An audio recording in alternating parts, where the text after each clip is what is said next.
boom, boom, boom. Oh, where's that? There it is. Holy crap. Holy crap. Boom, boom, boom.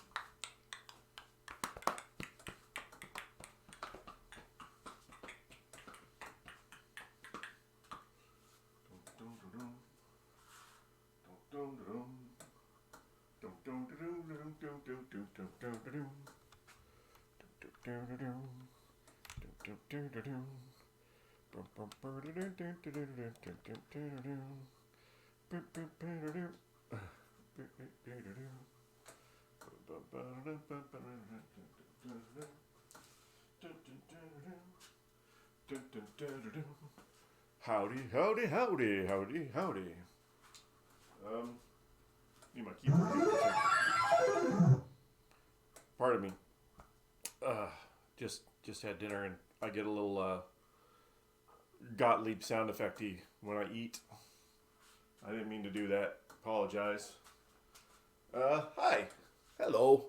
Welcome. Do all the other things. What is it? I always forget all those people that are on YouTube or whatever. Hey, like the channel and subscribe. That's the other one. When I'm just like, whatever, do what you want to do. Live your life. I don't care. Live your life. So, I am back. It's another Monday. I don't intend to always do this on Monday, but this is where I am.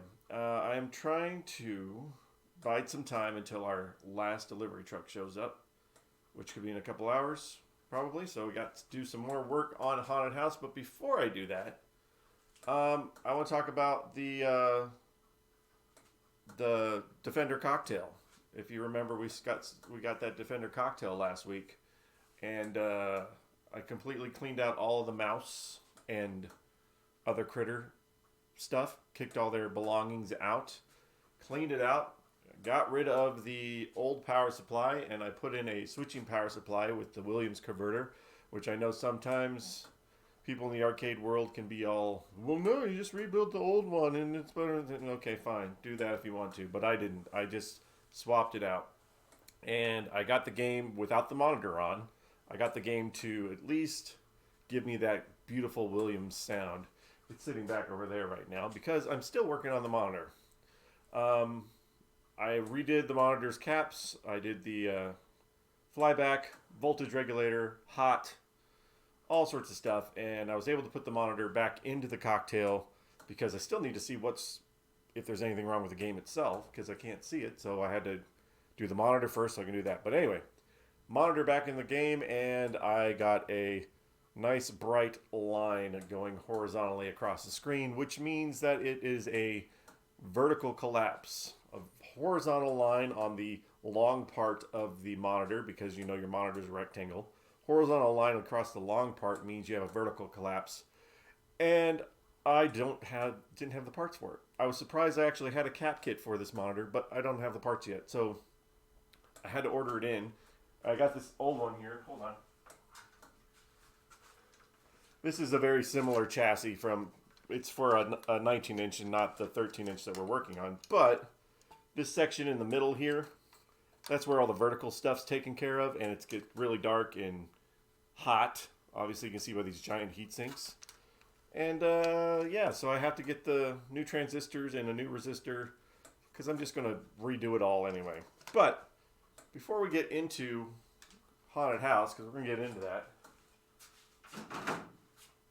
this was the wire.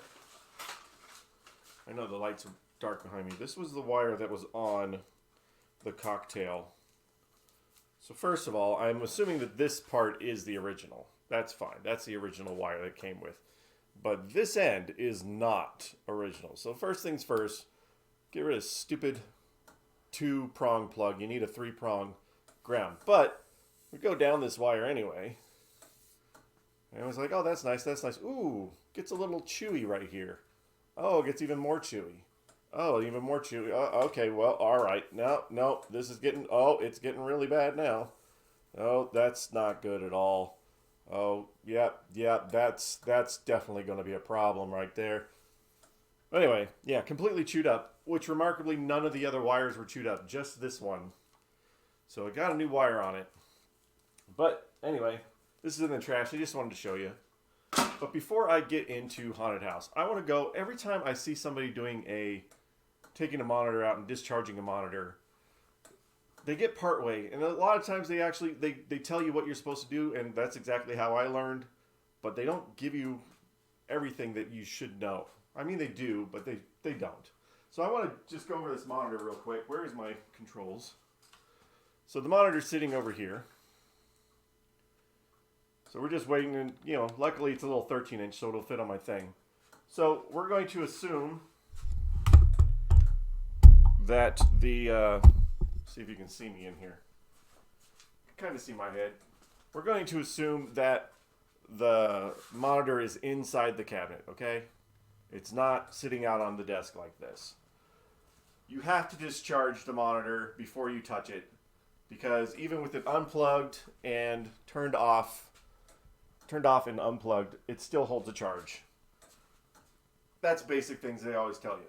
So the way to discharge the monitor, assuming that it's in the cabinet, not on my bench, is that the easiest way is that you have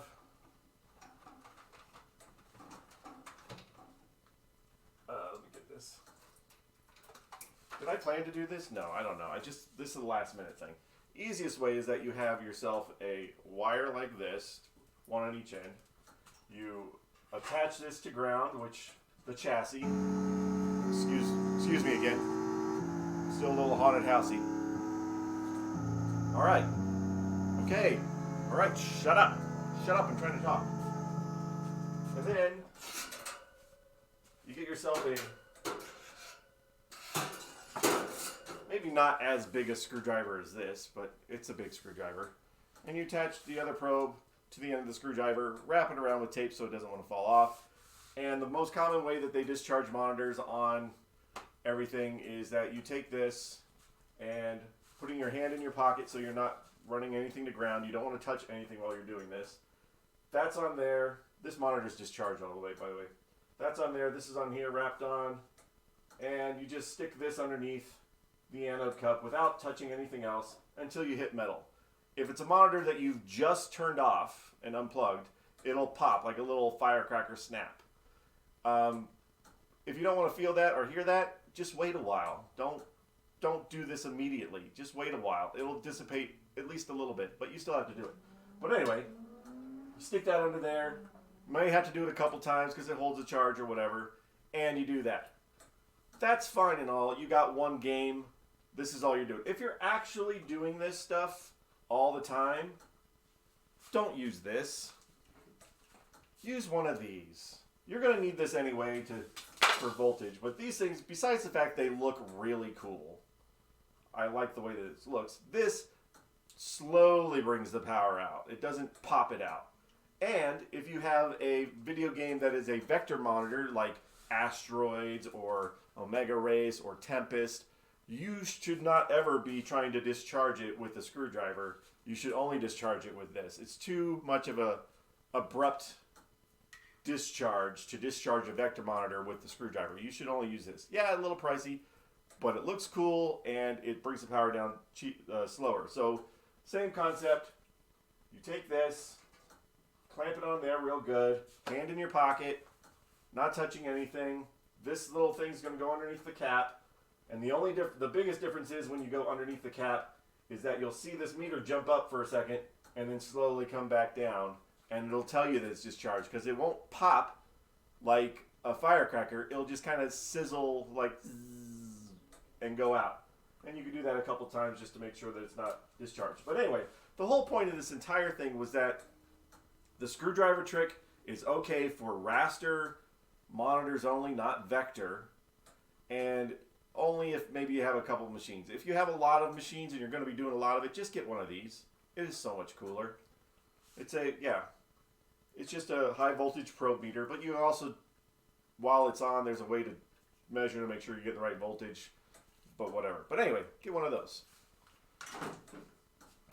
That was a long way around for that. Okay, now back to what I wanted to do to show you here. We're just going back to haunted house.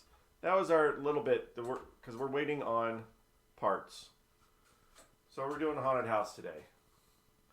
And Brent's lighting is starting to look really badass. So I want to see if I can turn off this light back here.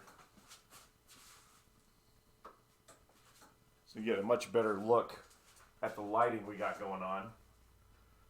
We put purple in the pop bumpers, which that's kind of cool looking. We got all this extra lighting that he put around the sides to try to match the colors. And he also put up in this